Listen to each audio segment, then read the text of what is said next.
Ou c'est un Garen.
Bon.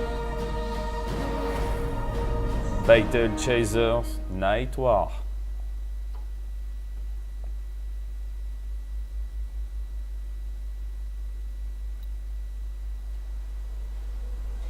Mais ben, salut les gens. Donc voilà, j'ai envie de vous faire une petite vidéo sur ce jeu, Battle Chaser Night War. C'est sorti donc le 3 octobre 2017. Développé par Airship Syndicate, je lis ma petite note, édité par THQ Nordic. C'est disponible en total doublage écrit et voix en français, en anglais, en allemand, en espagnol, sauf italien où il n'y a que l'écrit. C'est à 30 € sur Steam, il y a moyen de l'avoir un tout petit peu moins cher via des clés. Ça sortira aussi sur console et même sur Switch le 25 décembre, j'ai noté. 25 décembre à 40 € au lieu de 30. Parce que je me dis que sur Switch, ça pourrait être pas mal. Donc comme vous pouvez le voir, j'ai presque 4 heures de jeu avec mes personnages qui sont niveau 7. Pour information, dans les options vidéo, on est en 3840 x 2160. On est en plein écran, on a la synchro activée. Voilà, on voit les langues là, français. L'audio, on peut régler le principal, la musique, les effets sonores et les voix. Certains dialogues sont vraiment doublés et puis d'autres non, avec une qualité plus ou moins importante. Donc on va rentrer dans le vif du sujet. Déjà, Battle Chaser, c'est quoi? C'est un jeu d'action-aventure au tour par tour, avec 3 phases distinctes. Donc on a une première phase comme celle-ci, où on est sur la map du monde, avec laquelle je joue manette. Jouable 100% manette, sans aucun souci. Où on peut se déplacer comme ça et voir le monde. Alors on est obligé de suivre les chemins. Alors, je peux descendre là, mais je peux pas couper à travers la forêt. Je suis le chemin ici. Et donc on a cette phase là où on explore le monde. Voilà, on a des petites choses qu'on peut trouver. Voilà, j'ai ramassé du minerai, du cristaux et du silex. Et là on voit en fait sur le chemin, on voit à l'avance que je vais affronter un ennemi. J'aurai pas le choix, je vais passer ici et ça va déclencher un combat. Je vais le déclencher pour vous montrer le premier combat. On va expliquer tout ça. Voilà, combat. Donc pas besoin de vous dire hein, la direction artistique, elle est waouh, elle est juste tarée quoi. Vraiment les persos sont stylés, c'est incroyable, c'est un vrai plaisir. Donc j'ai le robot en première position là qui va jouer, qui s'appelle Calibretto, et je l'ai orienté soigneur, healer. Il peut être un gros briseur, un gros mec qui fait des dégâts, vous verrez il y a plusieurs spé, mais moi je l'ai fait partir healer. Donc on va commencer simple, barre de gauche, on voit les icônes des personnages, c'est dans l'ordre à laquelle logiquement les actions de chaque perso vont se dérouler chacun leur tour. Après, il y a des petites façons de passer devant, derrière. On verra ça après. Donc là, j'ai le choix entre action. Donc là, vraiment, une action, c'est une action qui ne va pas me coûter de mana. On voit que Calibretto, en bas à gauche, il a 237 de vie sur 250. J'ai 121 de mana sur 130. Donc là, par exemple, mon coup au ventre. Oh, merci le téléphone. C'est l'heure. Voilà. C'est l'heure où les pubs appellent au téléphone, c'est génial, c'est super. Bien joué, merci. Voilà, un coup en vente, donc ça va être marqué, inflige 28 points de dégâts et applique l'effet fragmentation, augmente les dégâts physiques subis de 10% pendant 3 tours. Génère 10 de surpuissance, voilà, on voit. Et vraiment, hop, là j'attaque. Bam, et là il tape, hop, fragment. Et donc on voit, à côté de son mana, là j'ai 131 sur 130, on voit qu'il a plus 10 de surpuissance. Et le 10 de surpuissance, ça s'appelle surpuissance, mais pour moi c'est 10 de surpuissance mana. Donc c'est du mana supplémentaire qui va disparaître complètement à la fin du combat. Donc en gros, là par exemple, je suis sur la fille qui a les gantelets, qui s'appelle Gully. Si je vais dans ses compétences, donc par exemple là, la première compétence qui coûte du mana, donc c'est marqué, hein, mana 10, coup en garde, inflige 29 dégâts et réduit les dégâts subis par Gully de 10% pendant 3 tours. Ça va me coûter 10 de mana. Donc là, si je le lance, je vais le lancer. Ça va me coûter 10 de mana, je vais tomber à 110 sur 120. Mais si j'avais eu 10 de surpuissance, comme avec Calibretto au-dessus, ça va juste me dépenser mes 10 de surpuissance. Ça va être important de gérer tout ça, puisque on ne récupère pas de vie ou de mana entre les combats, à part quand on monte de niveau, comme dans n'importe quel Final Fantasy. Voilà, et on voit que lui, il a attaqué avant, quoi. Il y a des attaques qui se déclenchent plus vite. Alors, j'ai appris à les connaître. Et on passe devant, même par rapport au portrait. Ça qui est un peu étrange au début, et après on apprend à voir quelle attaque passe avant quelle attaque. Donc là on voit, j'ai gagné de l'XP, Calibretto, Gully, Tatati, et Garrison. Hein, Garrison, on le voit ici, je le pointe. Hein. Garen, Garrison, League of Legends, ils n'ont pas vraiment inventé le perso, hein, ils l'ont copié-collé. Hein. Ils l'ont copié-collé, c'est assez violent, quoi. Donc voilà, donc on a ça. Ensuite, je vais essayer de vous montrer. Hop. Voilà. Entrée. Donc là, je rentre dans une zone inexplorée. Voilà, avant-poste abandonné, zone inexplorée. Et là, très clairement, je suis dans une autre phase, une phase que j'appellerais donjon instance. Un peu comme à Diablo-like, mais sans le côté action. Parce que je peux switcher entre mes personnages. Et en gros, suivant le personnage que j'ai, ça va faire quelque chose de différent. Donc, le golem, mon robot Calibretto, lui, il peut soigner. Normalement, ben là, je suis à 0. On voit, c'est l'icône en bas à droite de feuille. Il peut soigner, il a 5 fois, il peut soigner 5 fois. Elle peut déclencher une attaque. Ce qui fait que les ennemis auront des dégâts au début. Et lui, il peut éviter un piège pour prendre l'initiative. Donc là, j'ai plus rien puisque je sors d'un donjon. Et donc là, on voit... Là, il m'a vu. Voilà. Et vous voyez, je peux... Donc, il y a une façon de déclencher les agros. Une façon de déclencher les agros par groupe ou en solo. Parce que des fois, il patrouille à plusieurs. Et il y a moyen d'essayer de les attirer tout seul ou des choses comme ça pour éviter d'avoir tout le groupe d'un coup. Donc là, on voit de temps en temps, il y a des petits dialogues. Je n'ai pas eu le temps de lire. Ok. Donc on va commencer avec Garrison. On va balancer l'aiguillon qui affiche un saignement. Tac, et on voit, ça me fait gagner 20 de puissance. Du coup, on balance un coup à fragmentation. Bam, qui diminue sa défense, donc il prendra 10% de dégâts en plus. Ça fait un moment que... Donc la fille c'est mon tank, donc ce que je vais faire c'est que je vais donc vraiment provoquer ce petit Selgo. Compétence. Hop. Ah, je peux déjà... Ok, on va mettre un coup direct. J'enchaîne les attaques, je ne vais pas rentrer dans les détails de chaque attaque, ça sera à vous de voir. Juste vous montrer le déroulement des combats en eux-mêmes, plus que dans les détails. Donc là, on voit, j'ai 20 de surpuissance avec... je vais lancer une attaque qui développe la hâte. Donc la hâte, c'est les chances de passer devant les autres. Pour jouer avant. Donc là, comme prévu, il attaque la fille.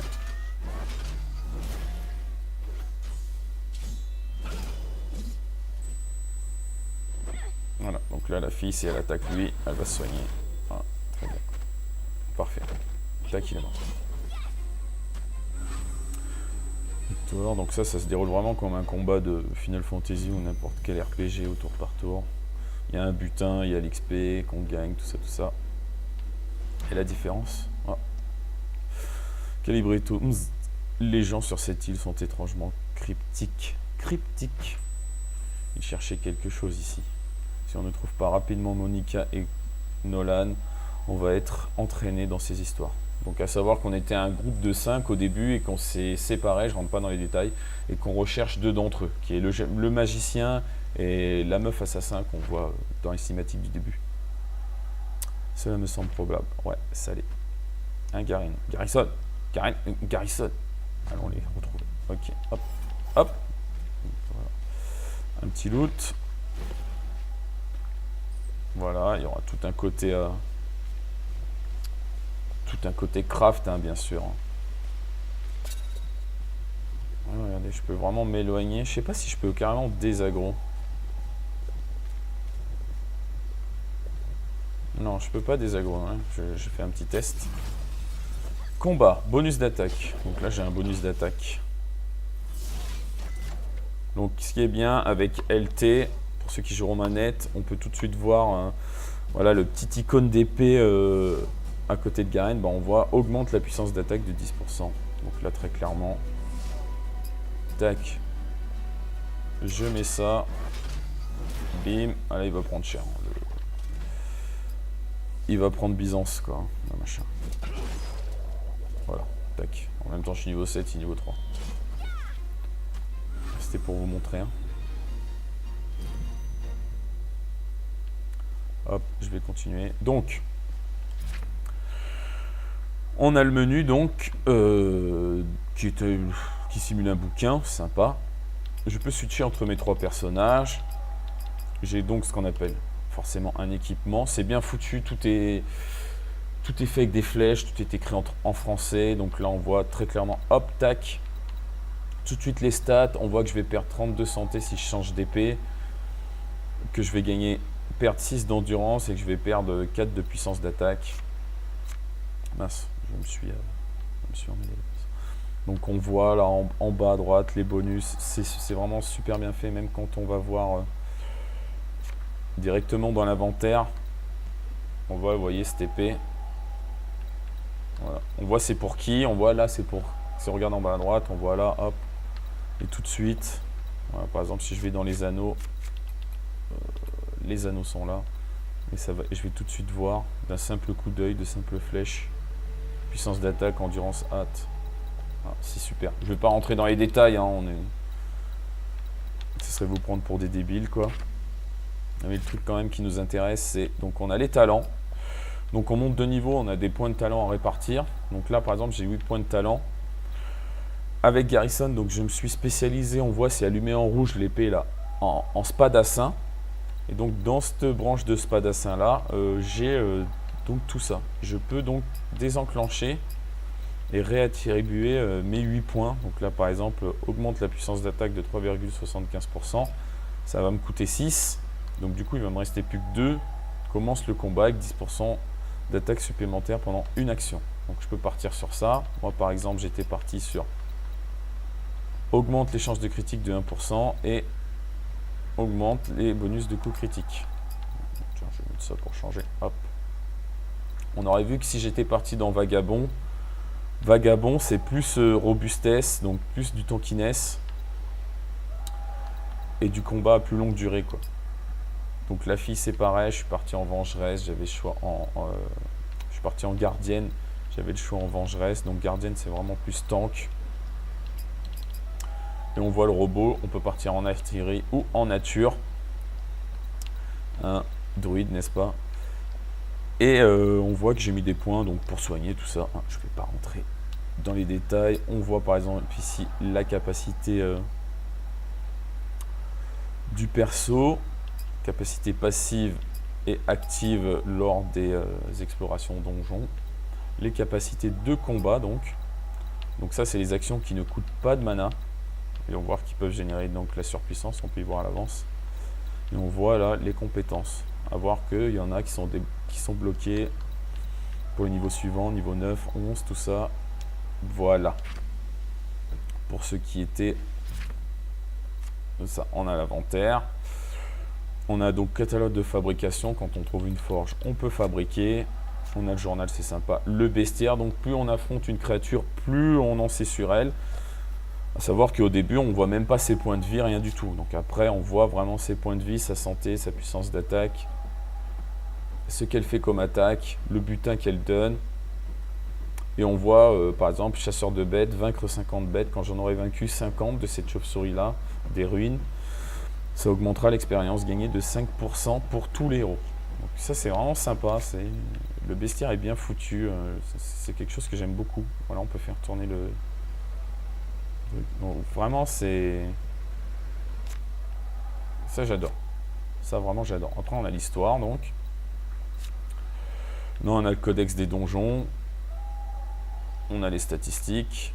Et là, on a la pêche. Donc oui, on peut pêcher. Donc, je reviendrai plus tard. On reviendra plus tard avec ça. Je vais vous montrer... Je vais partir d'ici. Hop. On va sortir. Tac. Donc ça, c'était ce qu'on appelle donc une zone inexplorée. Donc je sais pas ce qu'il y a, je l'ai pas faite. Hein. Donc là, vraiment, savoir que ça sauvegarde automatiquement. Vous pouvez pas faire une sauvegarde, faire un combat, tenter des trucs, mourir et hop, reprendre votre sauvegarde. Non. Non, ce sera sauvegardé automatiquement. Si vous avez perdu des ressources, vous allez les perdre. Parce que c'est très important de gérer ces combats de façon intelligente, puisque si on affronte des ennemis faibles et qu'on dépense des grosses compétences qui coûtent du mana, et ben ce mana là on le récupère pas pour le combat d'après. Donc voilà.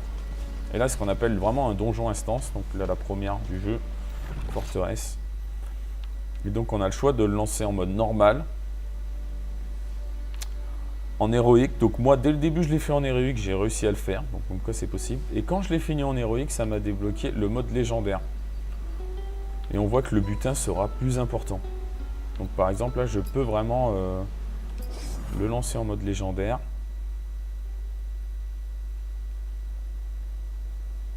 Hop, voilà, les pages de chargement. Moi presque je suis un peu dégoûté de l'avoir mis sur SSD, tellement des fois j'aimerais regarder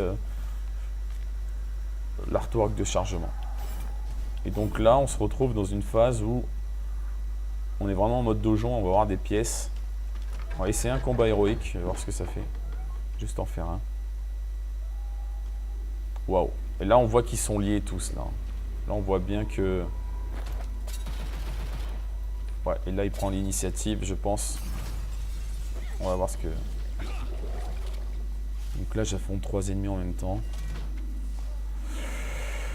Et ben, comme ça, je pourrais vous montrer la compétence de charge. Donc ça, c'est la barre à gauche, tout à gauche, en bas à gauche, qui se charge. Elle se charge quand on attaque, quand on prend des dégâts et tout. Et chaque perso a une capacité charge spéciale. C'est une super invocation, comme dans un Final Fantasy. Du coup, on va. Je vais planter aiguillon sur lui. Tac. Donc ça place un bouclier. Ok. Je vais provoque sur la fille. Voilà, donc je vais les provoque.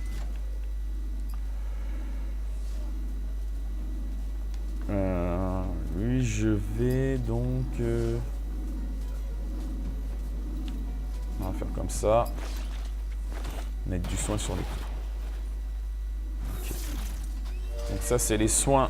Pour tous les... On va prendre des soins après des dégâts. Voilà, 5 de PV après un type de dégâts, n'importe lequel. Donc, par exemple, si l'autre avec ses flingues me tire dessus, ça va être avantageux pour moi. On va mettre du bouclier. Voilà. Et je me tais. Ok.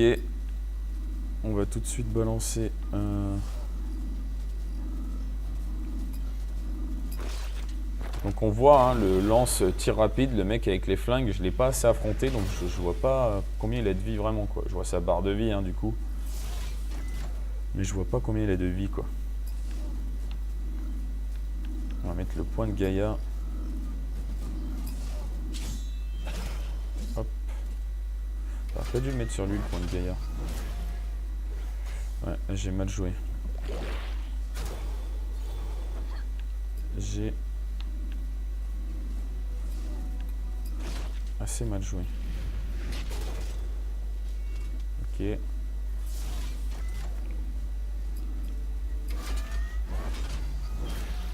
Ok.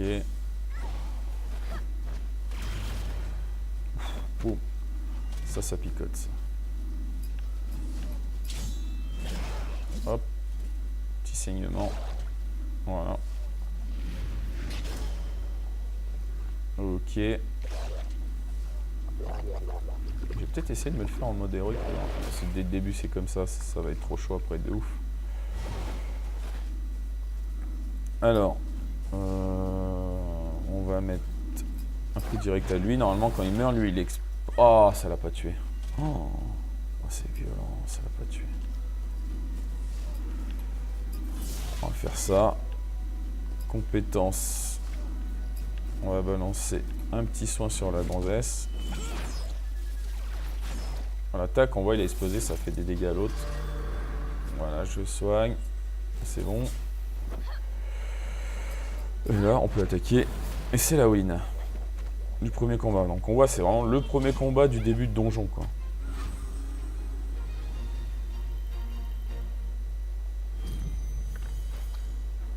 Ok, tunique de forteresse. Ok, c'est pas mal. Petit loot.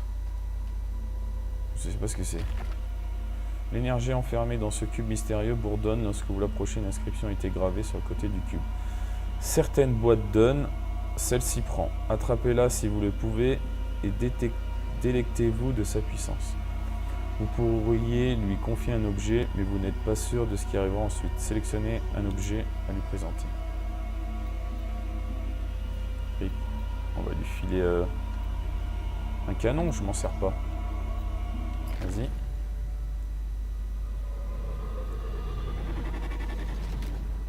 Le cube s'était porté dans un autre endroit du donjon. Ok. Donc il y a plein d'événements comme ça, scriptés, aléatoires, je sais pas trop, je saurais te dire. Histoire de la forteresse. C'est sympa de lire les histoires et en plus, j'ai l'impression que le jeu il se rend compte quand on lit les histoires, parce que des fois à la fin d'une histoire lue, et vraiment pas juste... je suis pas sûr, mais des fois, si on fait ça, l'autre fois il y avait ma fille qui me regardait, je fais ça, j'ai rien eu. Et l'autre fois j'ai regardé, j'ai lu, et quand j'ai fini de lire, j'ai fermé, et hop, j'ai eu des loots. Donc là, je vois que le donjon est pas du tout comme... Ah, il est pas du tout comme je l'ai fait la première fois, quoi.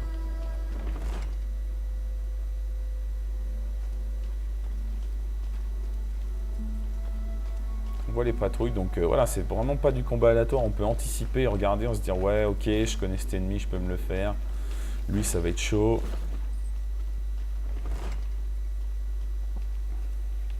Est-ce que je peux le prendre? On va voir si je peux le surprendre par derrière. Non, il m'a vu direct. Donc il va être tout seul, lui. On est d'accord. La charge, je sais pas si...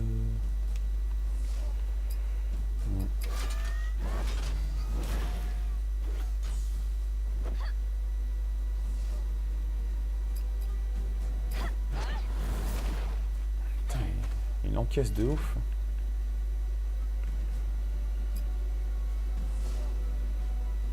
Hop, on va lui foutre du saignement. Avec la charge de Garrison. Tiens, mange. Tu vas manger du...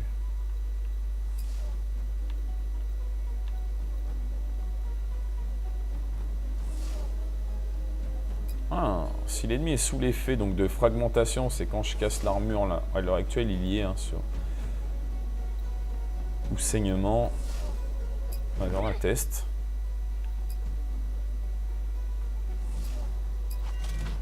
Ok. On va lui rajouter un saignement à lui. Parfait.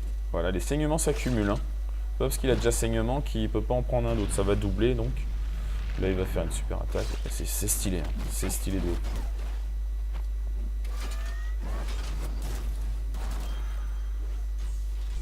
Parfait. Saignement devrait le tuer.